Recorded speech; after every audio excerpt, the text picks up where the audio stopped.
Hello, everybody, and welcome back to World of Warships Legends. My name is Spartan Elite 43, and tonight we are back in the Hindenburg, or should I say, taking our very first look at the Hindenburg. Good lord, why am I not able to speak right now? Anyway, let's start with our commander. We're running Karl von Muller with Francesco Membele and Nikolai Kuznetsov as our inspirations. We have Beyond Range, Igniter, Punch Through, Fixated, Fully Packed. Pretty standard free-to-play build for everybody.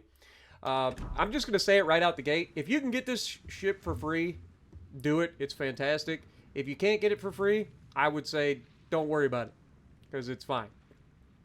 But that being said, we are running Aiming Systems Mod 1. We are running Propulsion Mod 2.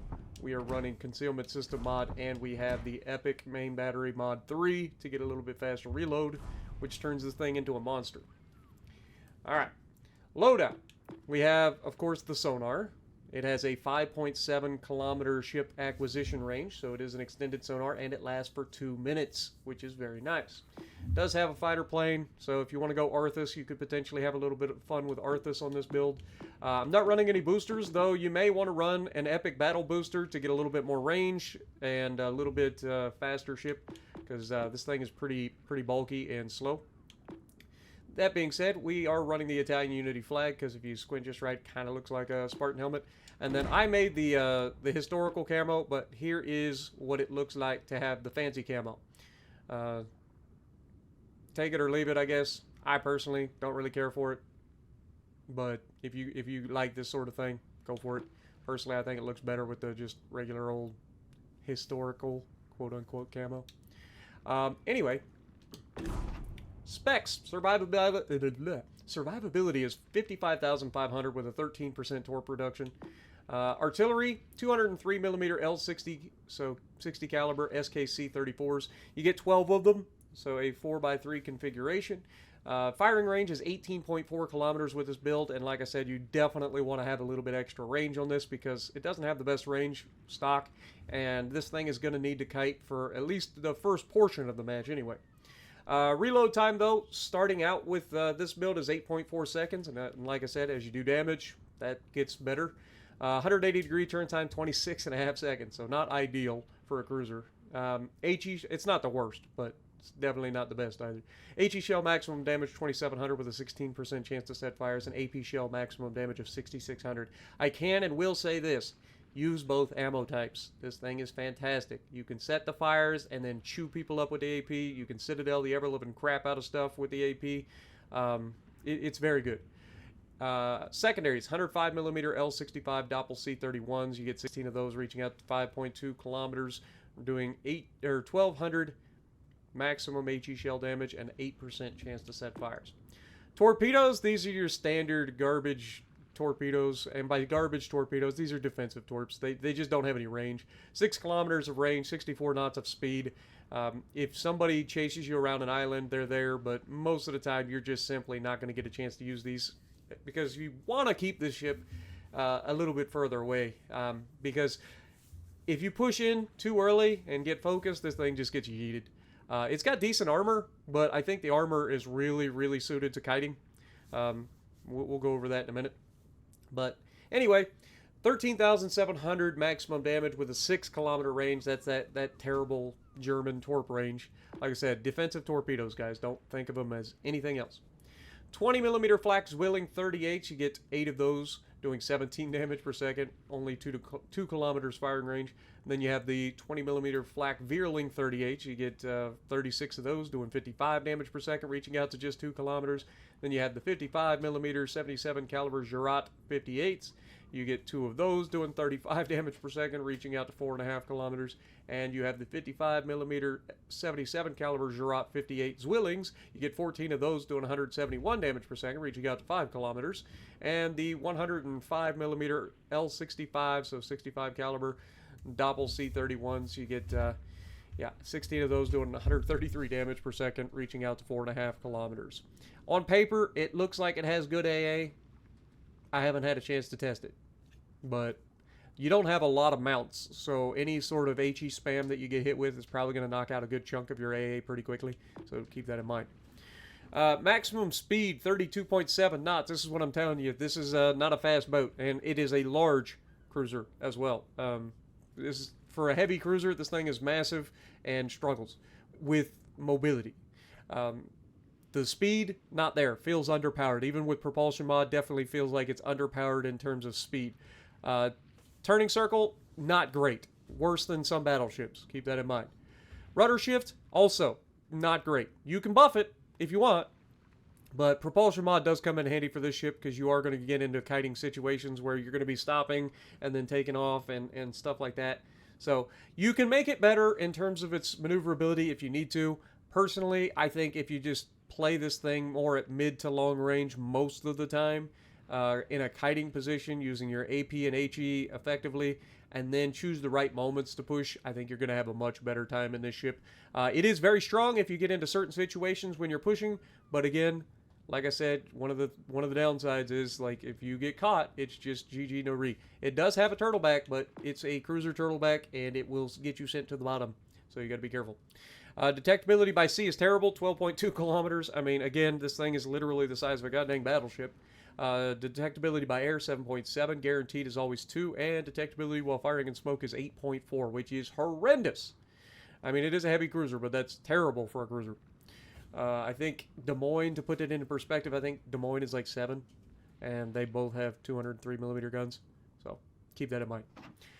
All right, so here's the stats. And the stats are going to look pretty bad, probably. 55% win rate, play 20 matches. Again, the accuracy of these guns is pretty solid, and they have a very, very, like, good ballistics on them because they can't shoot over islands very well, but man, you can laser beam some people.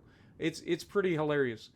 Torpedo accuracy, as you can see, higher than normal because, again, if you're using these torpedoes, you're up close and personal. It's kind of hard to miss at that point when you got 8 per side. Okay.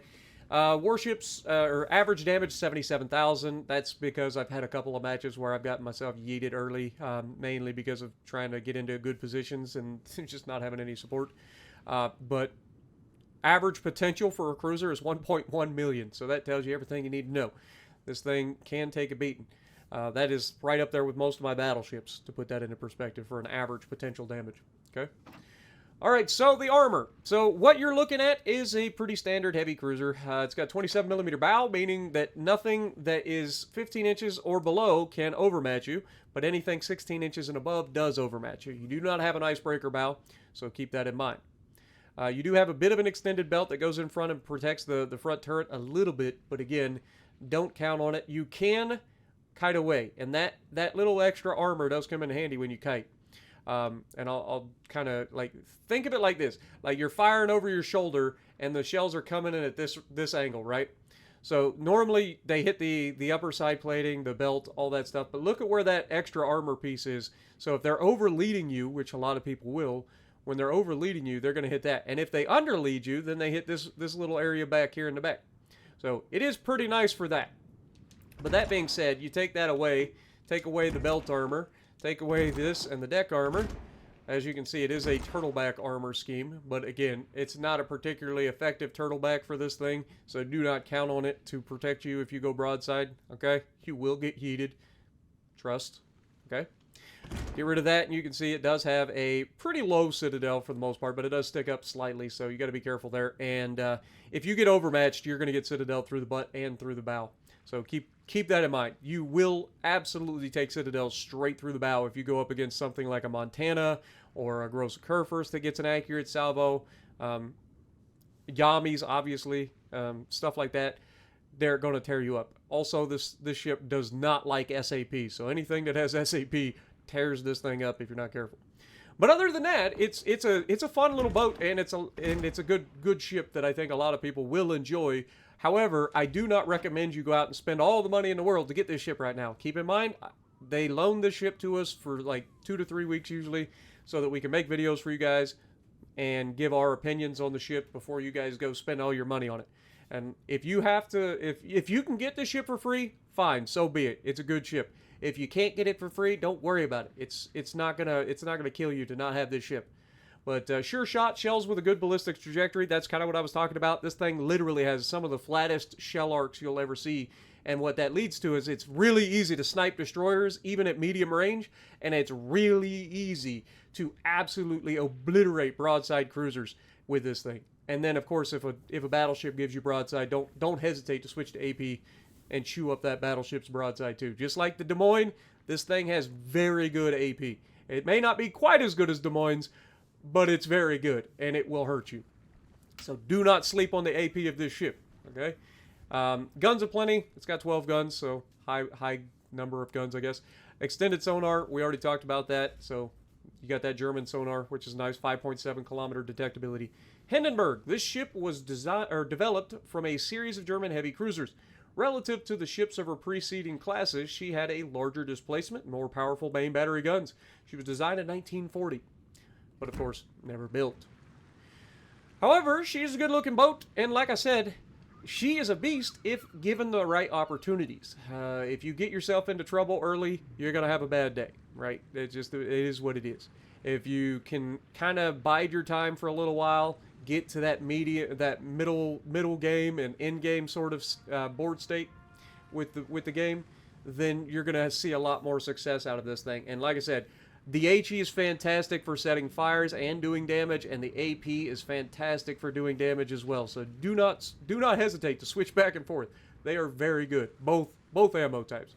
So with all that being said, let's get to the gameplay. Alrighty, so we're going to be on Trap, and we are in the new Hindenburg. But here's the deal. Things are not always as they appear. Alright? A lot of times, you're going to run into situations that are not ideal. And you just got to power through. This is one of those times. We are going to push off to the right side of the map, because that's where we spawned. There's one destroyer on either side of the game. Okay? Bunch of battleships to potentially farm. Or to yeet us. It's down to us to try to make something happen. Now, we do have a BA Montana behind me looking swiftly. We got a nice little Lepanto over here. Between the two of them, surely, we're going to have all the help we could ever ask for on this flank. Right, guys? Because we're having a positive attitude this morning. All the positivity out here flowing. And we're going to push off to the right side and try to at least put ourselves in position to maybe take advantage of somebody being dumb. All right, now, some of you, the astute among you may have noticed that this is only an 8v8. This has been my morning, all morning, trying to play this ship. Every goddarn game has been like a 3-minute queue time, okay? 3 minutes. That's like a minimum queue time.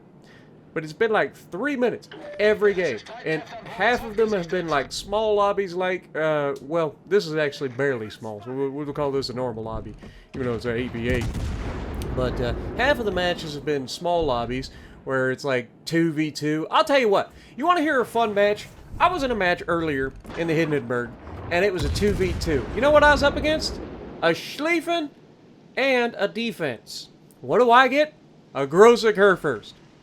Now, some of you be like, well, man, that sounds like a pretty good deal. You got a Grosse Kurfürst, that's a big brawler. It's 2v2. This should be a perfect opportunity to showcase the ship. And it was. Except my Grosse Kurfürst decided he didn't need to play the game for the first 6.5 minutes. So I burnt out of an entire Schlieffen, took half the health off the defense, but eventually I went down. Because, again, cruiser versus battleship and battle cruiser. Like, what am I going to do? Like, I can only do so much. But, yeah, we did everything we needed to do. And unfortunately, the Tater ended up carrying the kill by spamming HE to defense from a Grosse Kurfürst. And it's just like, dude, you realize you overmatch pretty much every part of that ship. You just load AP, you send him to the Shadow Realm. But anyway, we're not about that right now. We've got lots of stuff to shoot at with HE, and as you can see, the HE is fantastic on the ship. Not only does it pen and do damage, but it also sets fires, and it's very good at it. But we're also going to do a good job of showcasing the AP in this match if we get a chance, right? So, Zhao's thinking about coming around the corner over here, so we're going to go ahead and focus him down again. Again, you don't want to leave a prolific HE spammer out here if we can avoid it. Now, the Grosse Kurfürst, speaking of which, moved into the middle of the map. He's forcing his way into the cap, and I've got a BA Montana and a Lepanto behind me who should be able to stop it, or at least affect it. Now, we do get a kill on the Yamato. We've already put up 60,000 damage in this thing, and I mean, this should show you everything you need to know about this particular ship. We're going to showcase the strengths, the weaknesses, and everything in between. And you guys know that I like to showcase the strengths and weaknesses. It ain't always about damage. It ain't always about, like, you know, I just like to showcase the ship in the way it should be played. Now, this map is awful small. People are being way too aggressive, so this gives me a unique opportunity to show how nasty this thing can be up close and personal. Now, I gotta give credit where credit is due. The GK, despite him being extremely aggressive and pushing into the cap, this guy's not dumb. He's gonna overextend, but he's forced into that because he knows that if I push up, he's dead. Like, there's no ifs, ands, or buts. That's 8 torpedoes going into your broadside. Now, as we come around this corner, I am putting myself in danger, okay? We got a GK who could just decide to shoot us here, and I wouldn't blame him if he did. We got a Montana out there that I've got to try to bow tank, and you can see as the GK is like, nope, I'm out. He's just rolling around the corner. Now, here's what you got to think about. All right, as he's leaving, I've got no incentive to do anything to this man. I don't need to use my torps on this man or nothing. He's literally pushing into 2 battleships that are both capable of sending him to the Shadow Realm. So we're just going to leave him, right? And as we push in, we want to limit who can shoot us, so we're just going to try to use the island in front of us to limit between the Montana, the Yamato, and the Zhao, and the Gross Kerfers. Try to limit who can shoot us, right? That's our goal. And people are going to go crazy to try to kill me. And this is something that I deal with quite a bit. But, like, when you're in a ship that's uniquely suited to defending itself against those sorts of threats, you are going to be able to fend off quite a lot of stupidity. But here we're going to go ahead and try to help with the GK. We are safe from the Yama at the moment. We know the Yama's coming, so we got to at least pay attention to that. One thing that I didn't touch on is the fact that this thing has terrible torp angles. It does. It just does. This thing has terrible torp angles. You have to give up far too much broadside to get the torps off. And this Yama, despite playing like an absolute potato right now, he's going to get away with some goofiness. Now, we get a good hit there, 3 full pins. He does get a little bit of damage on us. We're going to go ahead and drop those torps just in case he decides to keep reversing. And we're going to try to get a fire on him. We've got our secondaries going. And I think we're getting ready to end up fighting, the Kleber. Out of all the things in the entire lobby, Kleber decides to show up and show himself as well. So we're going to go ahead and showcase the HE versus a Kleber, and we just yeeted half that man's health just like that. Like, you can't do that, man. And, of course, we know his torps are coming, so we just go forward. We are able to dodge his torps. Yama's still out here just fully asking to be yeeted. And I get to test out the penetration of these AP shells, and turns out the penetration is not good enough to go through a Yama's belt at this range, which is why I say these are not quite as good as Des Moines AP shells. Des Moines would have citadeled that man right there. Maybe I'm wrong. It's been a while since I've been in Des Moines, but I feel like I've citadeled Yamas at that range before. And this thing literally just shattered off the belt. So you have to, if you're going to go up against a battleship at close range even, try to aim for places where they don't have armor belt, preferably. Bow side plating, stern side plating, upper side plating, superstructure. You will chunk the f*** out of them, okay? Don't get twisted. You still want to use the AP. But this Montana, I mean, this guy didn't get the memo. He's going to come around the corner, and he's going to eat the full Monty, all right? Full Monty of torpedoes. 8 of them. 8 torpedoes sent in his direction, and ain't nothing he can do about it. Yeet! How is that not a death strike? Please tell me. Please tell me how that's not a death strike. I just hit that man from full health to no health with an entire wall of skill and didn't get a death strike. That's bullshit. I'm assuming somebody... I don't know if I got the kill for that or not. Maybe somebody yoinked the kill right at the end. But Zhao, I mean, you don't have a chance here, brother. Your only chance is to stay at range and pray to God that I can't aim. And you may get lucky the first time you slow down like a dum-dum. But after that, you're going to get yeeted, okay? And look at the damage he's able to do. But at the end of the day, like, I'm pretty well saturated at this point. I may have double fire going. I got heals left. I got a heal. We're going to switch over to the AP here. He's showing way too much broadside. And, yeah, that's not going to fly for me, Sunshine. Nighty-night. So, yeah. Just like that, we go for a ridiculous Hindenburg game of 182,000. Like I said, this is a good ship. Don't get it twisted. It's not a bad ship. A lot of people are probably like up and like one way or the other. I'm sure there's probably 3 or 4 videos out by now by other CCs that are calling this the greatest thing on the planet. Don't get it twisted. It's not. It's a good ship, but that's all it is. Don't go spending a gajillion dollars to get this thing day one. It ain't worth it.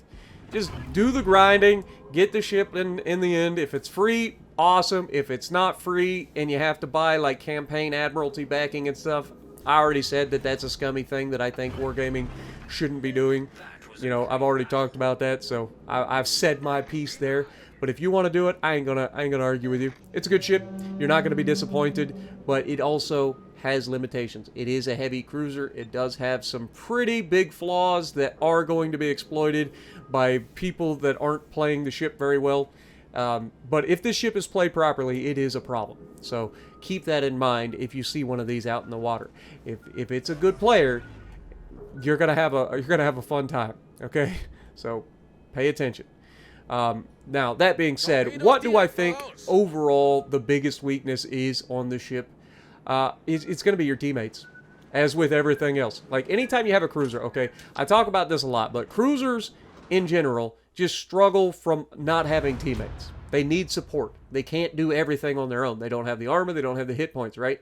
This thing has good armor, has good hit points, but, I mean, you can see 3,200 base XP, 3 kills, top of the leaderboard. We did our part. I'm not a cruiser main at all. I know there are going to be some absolute monster games from some really good cruiser players out there, but I also know that while the ship is good, I think the average player is probably not going to do so well in this ship because they're going to get broadside, they're going to get clapped, we're going to send them back to port just like we do with the Hipper.